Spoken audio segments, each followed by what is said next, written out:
Saúdo a todos os nossos queridos irmãos com a paz do Senhor. Estamos iniciando a Semana Nacional da Oração. É um trabalho da Igreja Evangélica Assembleia de Deus, programado pela nossa CGDB, pois durante essa semana estaremos agradecendo a Deus pelos 109 anos das Assembleias de Deus no Brasil. Para tanto, eu quero convidá-lo que abra a sua Bíblia comigo. Estaremos lendo no livro dos Salmos, de número 55 e o verso 17, onde assim está escrito: de tarde e de manhã e ao meio-dia orarei e clamarei, e ele ouvirá a minha voz. Durante essa semana estaremos fazendo uma programação de oração. Cada dia teremos um propósito de oração. Isto é para agradecer ao Senhor pela nossa igreja no Brasil, lembrando sempre dos nossos missionários, Daniel Berg e Gunnar Wingre, que trouxeram o pentecostalismo para o Brasil. Participe conosco, será muito importante nós participarmos dessa programação. Portanto, eu quero apresentar a cada um a programação de oração durante essa semana. Amanhã, segunda-feira, dia 15, estaremos orando pela saúde de cada um de nós, saúde física, espiritual e emocional. Na terça-feira, dia 16, estaremos orando pelo governo brasileiro. No dia 17, na quarta-feira, estaremos orando pela nossa economia. No dia 18, que é na quinta-feira, aí sim estaremos orando pela nossa igreja, agradecendo pela chegada do pentecostalismo no Brasil e orando pelo fortalecimento da nossa igreja. Na sexta-feira, dia 19, orando pelos irmãos que tiveram perdas e luto, aqueles que estão em luto por um momento tão difícil que estamos vivendo. E no sábado, dia 20, estaremos orando pela família, as famílias da nossa igreja, pelo fortalecimento das famílias.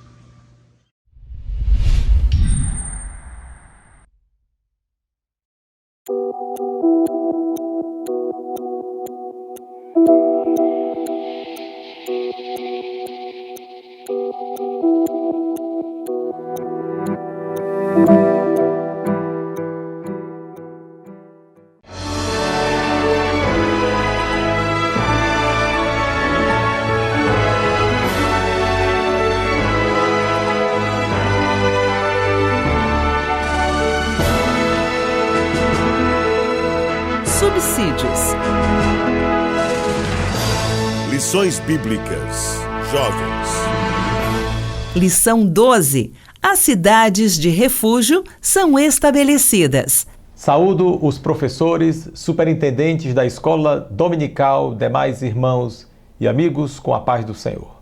Estamos aqui para tratar hoje sobre as cidades de refúgio são estabelecidas. O texto do dia está escrito em Salmo 46:1, que diz que Deus é nosso refúgio e fortaleza, socorro bem presente na angústia. Nós vimos nas lições anteriores que Josué e todo o Israel conquistaram as terras de Canaã e a terra foi distribuída entre as cidades que foram conquistadas ao sul, a parte central da região montanhosa, e as cidades ao norte foram distribuídas, inclusive as cidades inconquistadas também já foram distribuídos, foram dados os títulos de propriedade pela fé às tribos que ainda não estavam com as suas respectivas heranças. E aí, logo em seguida, Deus estabeleceu as cidades de refúgio. Josué, através do mandado do Senhor, estabeleceu as cidades de refúgio, as cidades dos levitas e, posteriormente, Josué despede a tribo de Ruben, de Gade e metade da tribo de Manassés, que estariam voltando para os seus lares na Transjordânia, aquela região que ficava a leste do Jordão. Esse será o tema da nossa lição de hoje. Mas vamos aos objetivos. O objetivo número 1, mostrar por que Deus ordenou estabelecer as cidades de refúgio. E aqui nós vamos ver uma aplicação pessoal muito importante do ponto de vista da salvação. 2, entender o porquê da demora na concessão da herança dos levitas e a fidelidade de Deus. E 3, analisar como aconteceu a despedida das tribos transjordânicas e quais as suas consequências. Então, o tópico número 1 diz que Deus ordena estabelecer cidades de refúgio. E o item 1 diz assim: Deus cuida dos que praticarem homicídio culposo. Queridos, Deus não ama a injustiça. Deus não tolera a injustiça. A injustiça é algo profundamente desagradável aos olhos do Senhor. E a terra de Canaã precisava ter uma lei e uma justiça bastante operante. E por isso o Senhor determinou que fossem estabelecidas 6 cidades de refúgio para aquele que cometeu algum ato que provocou involuntariamente a morte de uma pessoa.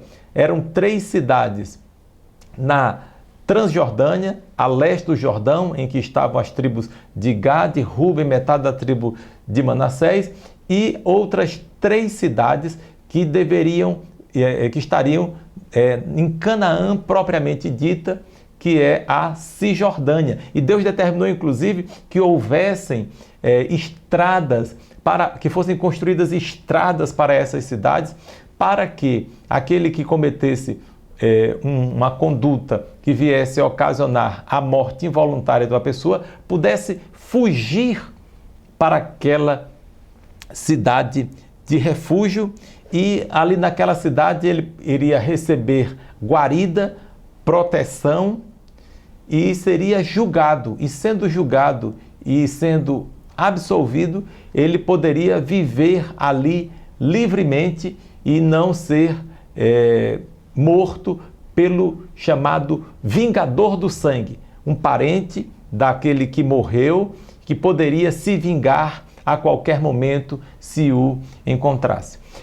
Essa história sobre a cidade de refúgio, aparentemente, ela é um tanto quanto seca, é um tanto quanto difícil de compreender qual a aplicação prática para isso, mas as cidades de refúgio, elas possuem um princípio espiritual muito bonito. As cidades de refúgio, elas têm um significado que transcende os fatos que aconteceram no Antigo Testamento. A vida do agressor não era protegida necessariamente por um forte esquema de segurança com soldados, com armas, mas sobretudo pelo próprio Deus, que pela sua palavra garantia-lhe o salvo-conduto. Ou seja, aquela pessoa que cometeu um homicídio culposo, sem querer matar, e eles fossem para a cidade de refúgio, e ali eles fossem abrigados e fossem recebidos,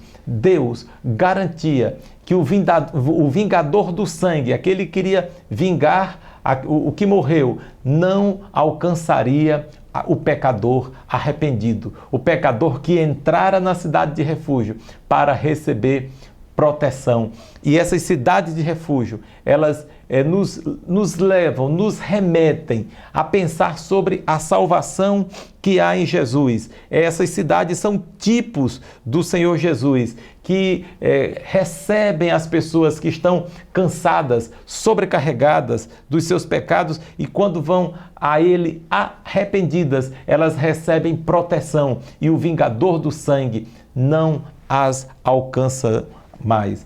E aí no item 3, o tópico diz assim: o perigo de sair da cidade de refúgio. Era interessante porque o pecador arrependido que ia para a cidade de refúgio, ele não tinha correntes ao redor de si. Era dada a proteção para ele naquela cidade, mas ele podia sair a hora que quisesse. Ele teria livre-arbítrio para passear nos campos, para visitar outros lugares, outros países, mas Deus já deixou determinado, quando estabeleceu as cidades de refúgio, que se ele sair da cidade e o vingador do sangue o encontrar, o vingador do sangue poderia matá-lo. Nós, queridos irmãos, queridos professores, estamos protegidos debaixo do sangue de Jesus, nas cidades de refúgio do nosso Deus. Na presença de Deus nós estamos protegidos, que nós nunca saiamos dessa presença, porque se nós sairmos da presença de Deus, sairmos da cidade de refúgio, nós podemos ser mortos. O vingador do sangue pode nos achar. Neste livro, Tempo de Conquistas, o livro que subsidia a lição, haverá um aprofundamento sobre esse assunto, dentre outros. Então é muito importante, notadamente os professores, adquirirem e lerem esse livro para trazerem bastante conhecimentos enriquecedores para os nossos alunos. Então essas cidades de refúgio, queridos irmãos, elas são um símbolo importante dentro da soteriologia. Nós vemos que esse pecador, ele poderia sair. Ele não era obrigado a ficar ali. Ele tinha o livre-arbítrio. Agora, se ele desejasse ficar ali, jamais aconteceria coisa ruim com a sua vida. Tópico número 2. Os levitas exigem sua herança. É interessante porque essas cidades de refúgio eram cidades dos levitas. Não eram qualquer cidade, eram cidades dos levitas.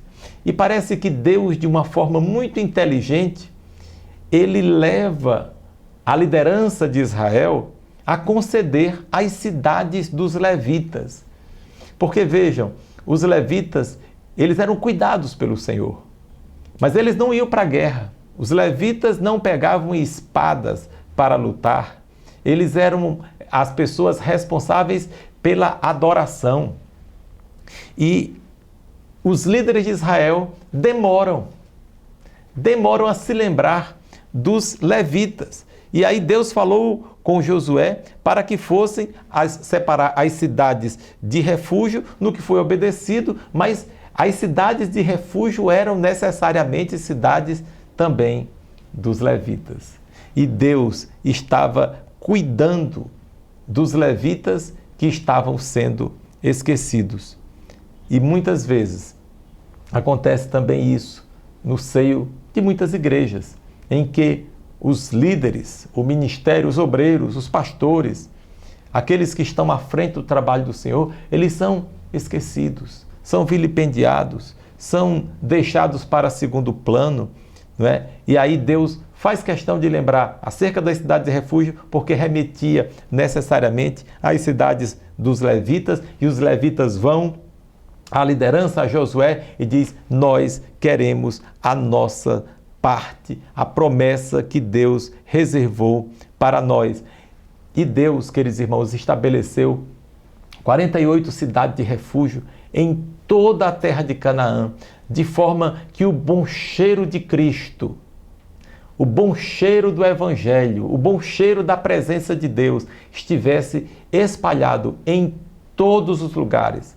Então, cada tribo ficaria com 4 cidades de refúgio. Então, nós vemos, por exemplo, que a pessoa, o levita, morava numa cidade de refúgio, por exemplo, da tribo de Judá. Ele era levita, mas que habitava em Judá. Nós vemos, por exemplo, o caso de Elcana, que era levita, mas morava da tribo de Efraim, né? Então havia essa possibilidade, porque as cidades elas não eram dos levitas. Os levitas moravam lá, plantavam lá, criavam animais lá, mas as cidades eram das tribos. Eles não tinham herança, na verdade eles apenas moravam naquelas cidades, né? Então Deus cuida daqueles a quem Ele chama. Muitas vezes nós ficamos preocupados porque achamos que pode faltar alguma coisa na obra de Deus, mas não vai faltar. Você pode dizer isso, estimado professor, para os seus alunos, que Deus não vai faltar. A presença dele não vai faltar. O cuidado dele não vai faltar. Assim como para os levitas, eles precisaram reivindicar. Eles precisaram dizer: olha, há uma promessa de Deus sobre nós e nós viemos receber aqui.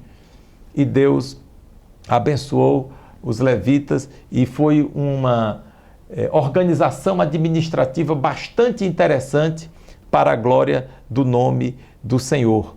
E o item 3 do tópico 2 tem como título a fidelidade de Deus, porque Josué declarou e disse: pois Deus deu a Israel toda a terra que lhe jurara dar a seus pais, e palavra alguma falhou de todas as boas coisas que o Senhor falou à casa de Israel, tudo se cumpriu. A promessa de Deus se cumpriu e sempre se cumprirá. Não há como dar errado, porque Deus é fiel para cumprir todas as suas promessas. Tópico 3. Josué abençoa os Rubenitas, os Gaditas e a meia tribo de Manassés. 2 tribos e meias são despedidas. Eles lutaram bravamente durante os anos que estiveram na Cisjordânia. Esqueceram-se de suas famílias, porque as famílias dessas tribos, as mulheres, as crianças e alguns homens ficaram na Transjordânia, a leste do Jordão, e eles ficaram lutando com os seus irmãos a oeste do Jordão, na terra da Cisjordânia, propriamente a chamada Canaã. E chegou o momento de partir. Eles não alcançaram tudo o que eles almejavam, mas a vida é assim mesmo. E é importante, querido professor, que os nossos jovens não se tornem ufanistas com esta lição, achando que tudo que de bom há na vida nós teremos para nós. Não, haverá lutas, haverá frustrações, haverá percalços, haverá momentos de dificuldade, momentos de tristeza, momentos de decepção. Mas sempre que nós formos comissionados para fazermos algo significativo, que nós façamos até o fim com todas as nossas forças, que nós possamos sempre dar o nosso melhor. Essa é a mensagem da história dessas 2 tribos e meia. Eles realizaram o papel deles, não cumpriram todo o objetivo planejado, mas deram o seu melhor. O apóstolo Paulo diz que uns plantam, outros regam, mas é Deus quem dá o crescimento. E aí, nem o que planta é alguma coisa, nem o que rega, mas Deus que dá o crescimento. Então, essas 2 tribos e meia, eles não conquistaram integralmente a terra de Canaã, mas eles deram o seu melhor e glorificaram a Deus naquilo que realizaram. Item 2 do tópico 3, exortação à obediência.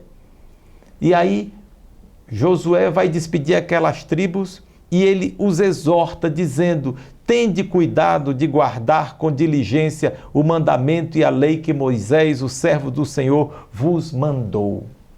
Josué já está muito velhinho aqui, mas ele não está avocando para si nenhum título, nenhuma honraria. Ele diz: se lembrem de Moisés, se lembrem de Moisés, como ele falou a palavra de Deus para vocês e como ele ensinou como vocês deveriam andar. Tão somente guardem com diligência o mandamento e a lei.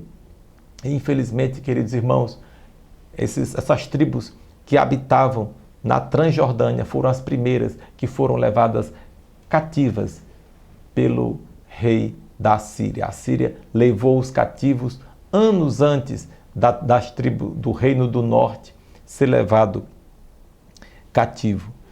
E eles estavam ali sem ter a proteção natural do Rio Jordão. E por isso foram os primeiros a serem atingidos, porque foram também os primeiros que se corromperam. Deus, quando mandou que essas tribos atravessassem o Jordão e fossem para a Cisjordânia, havia um objetivo nisso, que era eles terem também a proteção natural do Rio Jordão, mas eles preferiram ficar na Transjordânia, que era do lado leste do Jordão, e por isso eles sofreram percalços no futuro. Eles não almejavam a promessa de Deus em Canaã, porque a Canaã era a faixa de terra que ficava a oeste do Jordão, portanto a Cisjordânia. E aí Josué os despede, eles, quando vão atravessar o Jordão, eles têm uma ideia. Eles têm uma ideia de construir um altar. Mas não seria um altar para oferecer sacrifícios, não seria um outro altar. Seria um altar como um memorial dizendo que eles adorariam ao Senhor e não haveriam de se corromper. Ocorre que eles não comunicaram isso, eles tinham uma autonomia, se sentiam tão autônomos, e isso quase acontece uma guerra entre as tribos da Cisjordânia com as tribos da Transjordânia, porque os líderes de Israel acreditavam que se tratava de um gesto de rebelião e de idolatria, construir um altar que não fosse ao Deus Todo-Poderoso. Isso nos fala sobre a necessidade de comunicação entre os irmãos.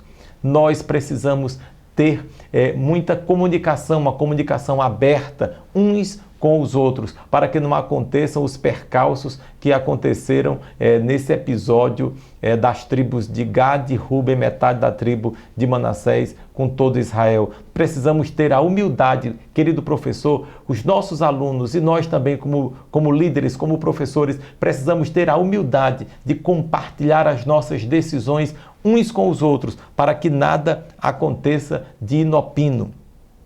E para concluir, a principal lição que podemos aprender com o estudo a respeito daquilo que nós vimos hoje é o fato de que o Senhor Jesus é o nosso perfeito refúgio e fortaleza, e que também Deus cuida daqueles a quem Ele chama, e que nós precisamos viver em comunhão uns com os outros e compartilhar uns com os outros vida e emoções, para que sigamos em frente e sigamos de mãos dadas.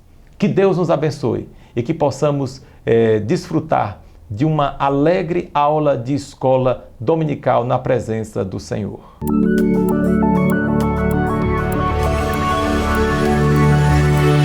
CPAD, a editora da Escola Dominical.